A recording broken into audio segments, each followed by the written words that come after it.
Ladies and gentlemen, my name is Dan, and this is Stout Gaming.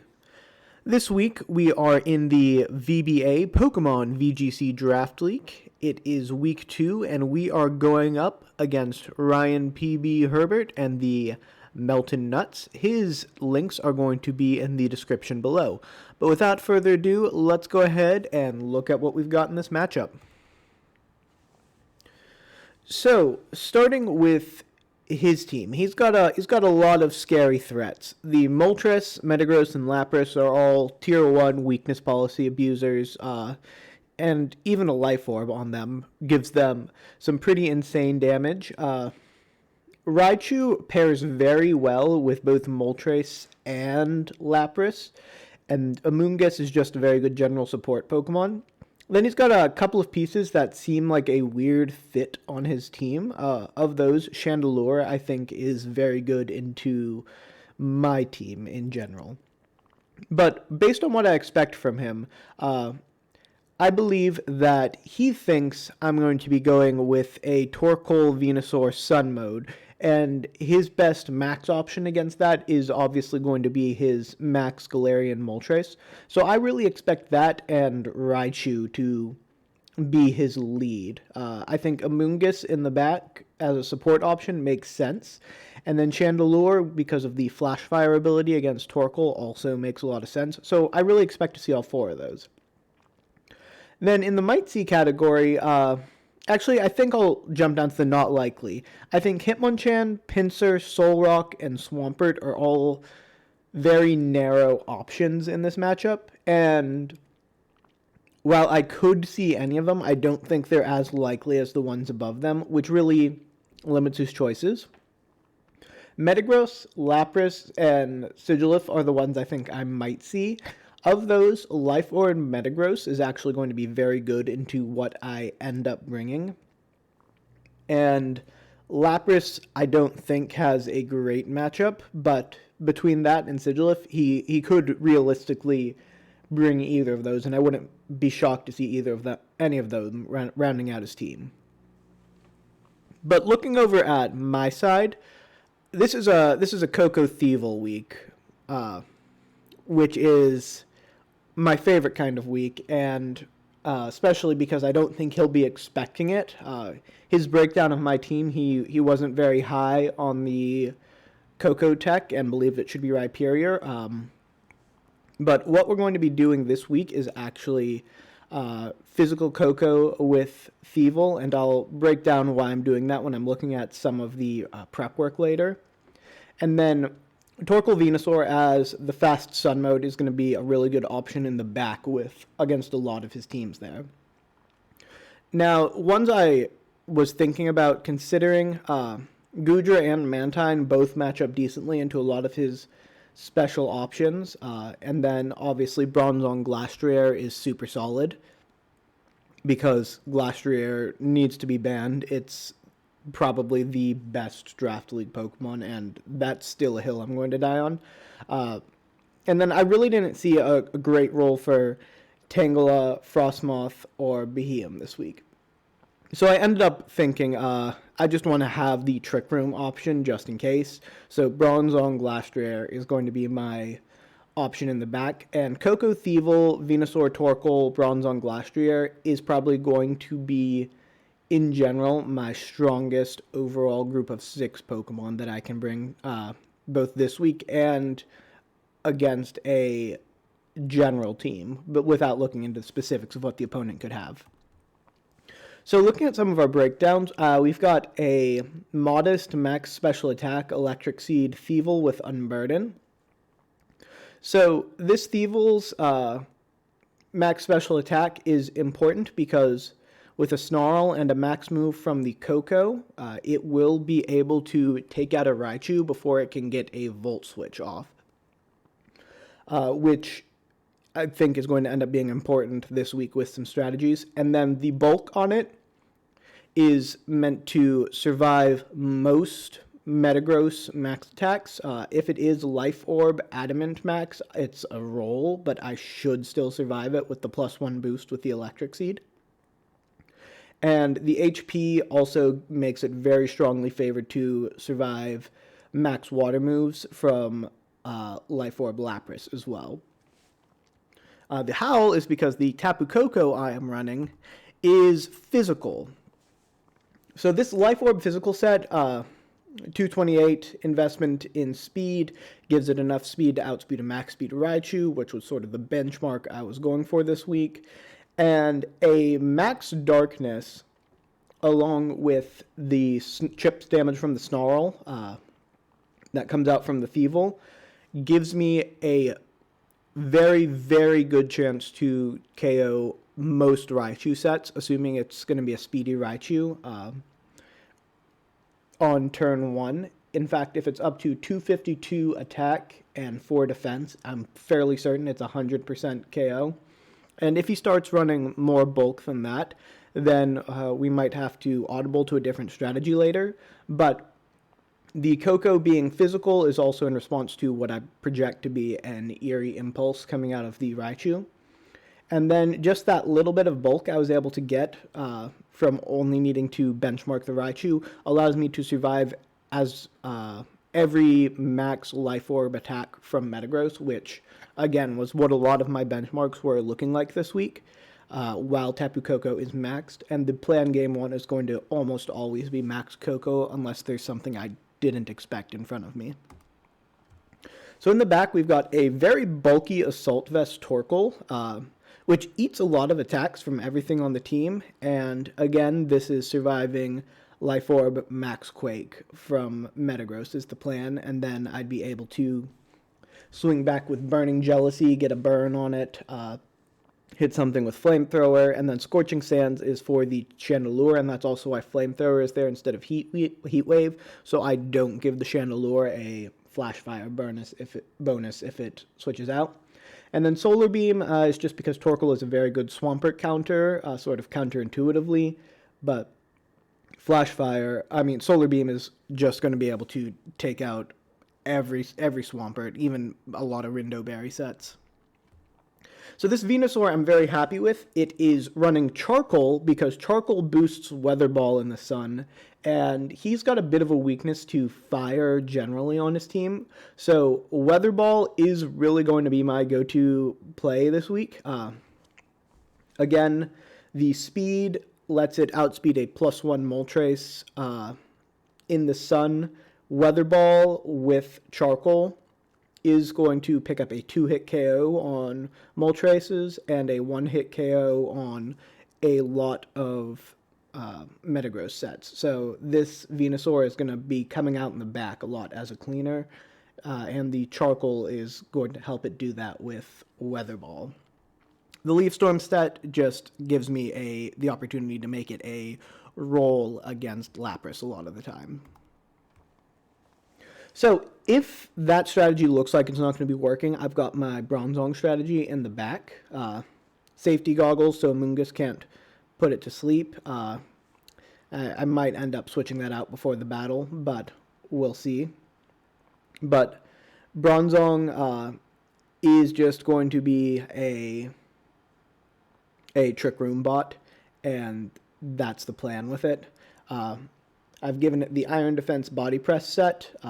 It's able to survive quite a few hits from basically everything, and has a bit of 3v1 or even 4v1 potential with 1 or 2 Iron Defenses and Body Press. Ally Switch is just to keep him guessing in the late game, and then Bronzong, of course, gets paired with Glastrier, which just does a lot of damage if I end up bringing it. Like, it's very strong. So if I end up going with the Trick Room mode, it's probably going to be something like Koko next to Bronzong, get that Reflect up. Bronzong can Trick Room, then get an Iron Defense. I'll try to sack the Koko with one of its self-damaging moves, getting a free switch to the Glastrier. And then once Glastrier is up, I max it and go to work.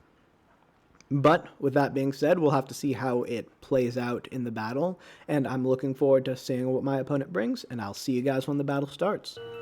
So, the first thing I notice on his team is that there is no Raichu, so I know Tapu Koko goes in on this matchup when there's no Raichu. Even into Metagross, the max lightning and electric terrain does more than max darkness does, due to stab and the electric terrain bonus. The one thing I'm nervous about looking at this setup, though, is a Scarf Hitmonchan with Bulldoze next to Metagross would be slower than Thievul, but faster than Koko. The Bulldoze would trigger the weakness policy on the Metagross, lower the speed of the Thievul and the Koko. Metagross is then faster than Koko, and a +2 max ground will KO a max Koko. And then the Hitmonchan is faster than the Thievul next, so another Bulldoze, and then the Thievul becomes slower than the Metagross, and I can't revenge kill with Foul Play, so that's what I'm most nervous about Game 1, and if I see it Game 1, I've got a plan for Game 2, but if I don't see it, I'm going to be pretty happy with the setup that I've got. Seeing these two make me immediately, incredibly happy with this setup. I don't have to reveal either of the moves that show that Koko is a physical variant instead of a special variant. Snarl hits both of them super effectively. And I guess I could be a little nervous about Chandelure here, but it's going to die before it can attack. If it's a weakness policy Chandelure, maybe it's threatening, but it's dead. Snarl plus max lightning, maybe if it maxes it survives, but it's pretty dead. The Soul Rock doesn't scare me here. He could go for some kind of Trick Room setup, which would be pretty annoying, because if he's got Metagross in the back under Trick Room against this team, it's going to be pretty decent, although if it is weakness policy, I could trigger it with the Koko and then KO it with the Thievul after he gets an attack off, because then Koko would, under Trick Room, move before Thievul. So I do have some counterplay to that, but basically the setup here is I'm just going to max Koko and see if I can go in against them. So I'm able to launch this Snarl with Thievul, and max attack Modest Thievul hits like a truck, apparently, against two things that are not exactly resisting dark types. And then this max lightning, yeah, that Chandelure is dead. There's no set that survives that, except for maybe Focus Band and hope for RNG to be on your side. And we'll see what this Chandelure does. Light Screen, I couldn't be happier, because this is a physical Koko, and he doesn't know it yet. And it's not like he could tell based on that past roll. Special Koko that maxes gets that KO too.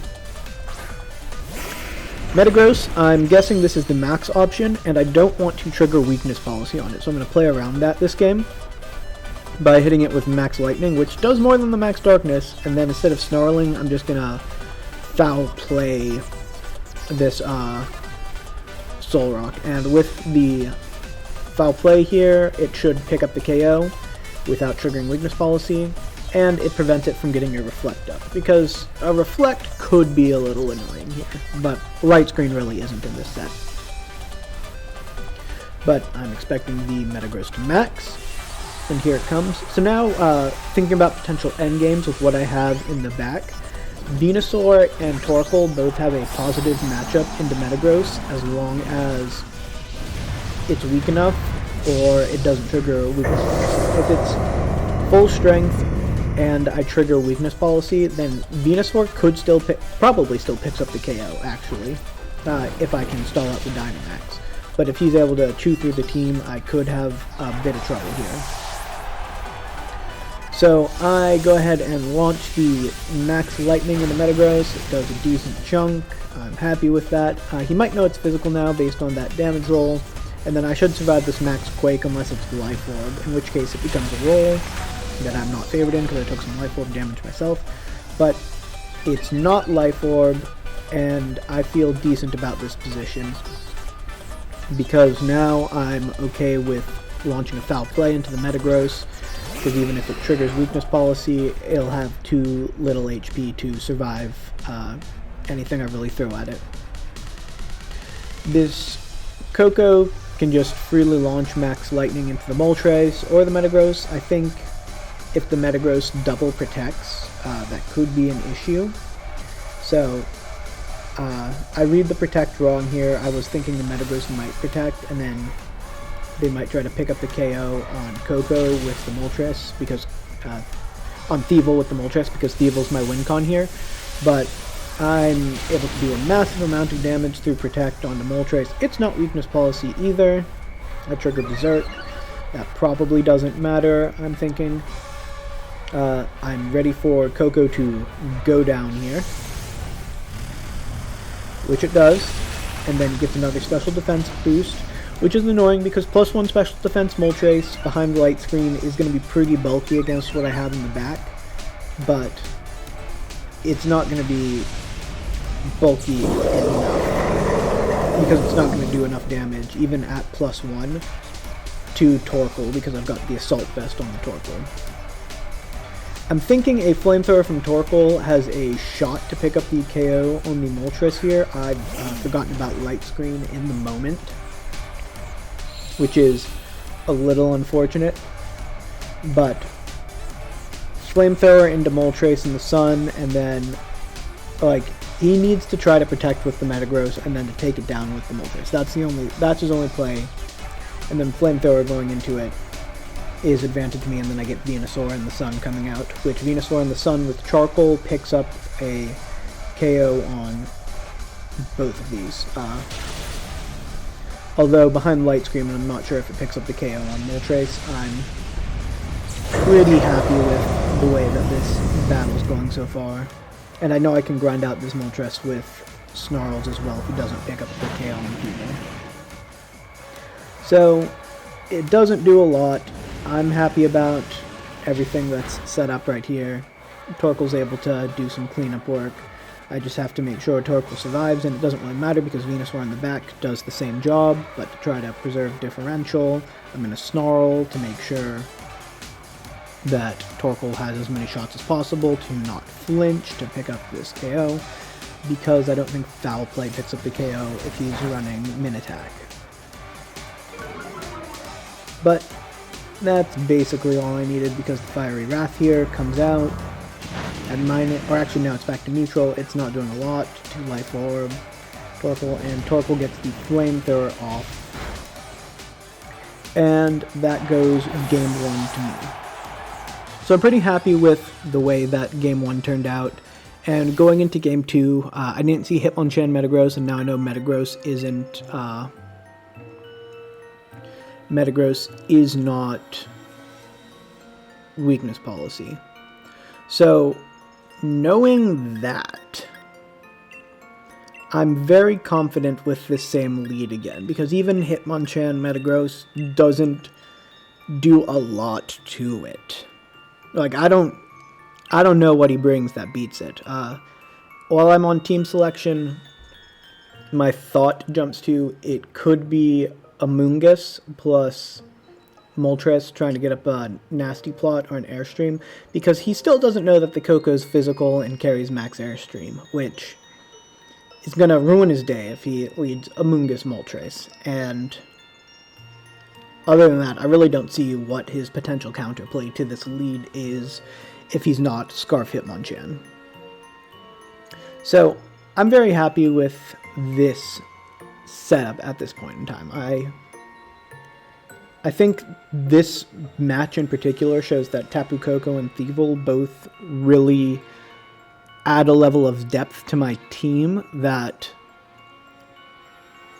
isn't necessarily apparent on the surface.